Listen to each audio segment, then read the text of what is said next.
in the third, and why were you never able to get that momentum back? Yeah, I mean, they did a great job keeping up their ball pressure to start the quarter. I thought some of our live ball turnovers, and they did a great job getting into the paint. We weren't connected on our defense protecting the rim, and they took advantage of that really with, really was starting with their defense, and then they're attacking the paint on offense.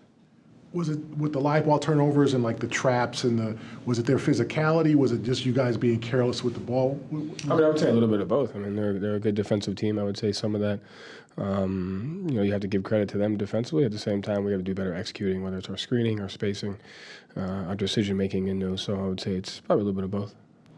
When do you kind of determine, okay, like this isn't our night? Like like you brought the third guy unit out there, then you were down 16 and you thought, okay, maybe there was a run left. When are you kind of thinking? Yeah, I'm just trying to see that. I mean, I think we got a score and then a stop, and then it was like, okay, if we could get one more here, maybe. But you're, at that time, you're looking not only in the present moment, but also in the short term. About what's best, and so that was really kind of it. So I kind of told the guys, if they score here, we'll give it another possession or two, and then if not, we'll cut our losses.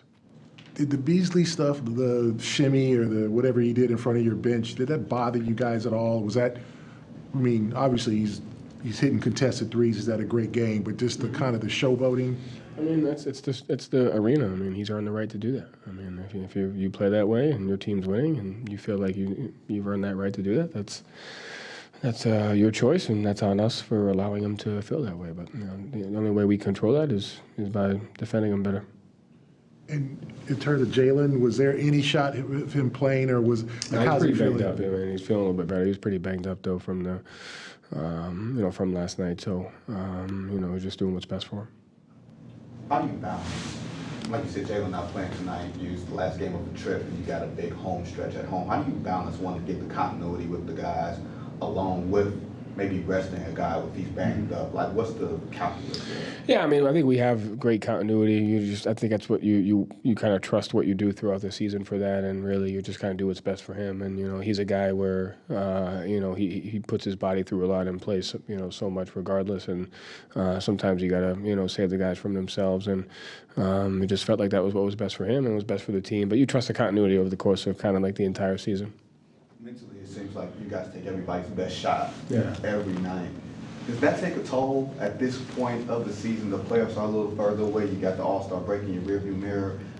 It's not necessarily a balance, but how do you gauge mentally where your team is every night that you have to get up for a crowd like this? No, it's great. I mean, I don't know. I don't think that it necessarily takes a toll. I think it just presents an opportunity. I thought we answered the call in the first half, and then I thought they got the best of us in the second half. So it's not as much of a toll as it is a responsibility. You talk about, it's a compliment that you have that, and you have to be able to execute on that, and you got to deliver on that all the time. And so, there's been times where we've been in this arena, and it's been "Let's go Celtic" chants, and that's. And tonight it was great that they have that environment for them, but that's the ownership, that's the responsibility you have. You got to answer the call to it. So definitely not bogged down by it, but it's a compliment, and you got to answer it.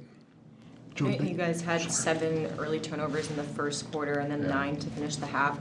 Is there something that the Pistons did differently, or that allowed you guys to turn the ball? Was it more on them? Was it more on you guys offensively? A little bit of both. I mean, they had great ball pressure. They had great physicality. Their pickup points were high, and we got to do a better job delivering passes and holding guys off to make sure we have a good passing angle. So I'd say you got to give them credit, but we could be better as well.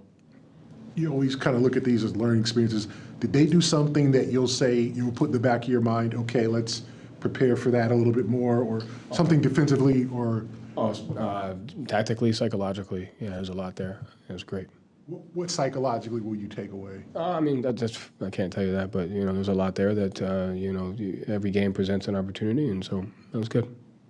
Peyton Pritchard has now had 19 games with 5 threes, and he's yesterday 20-18 off the bench here tonight.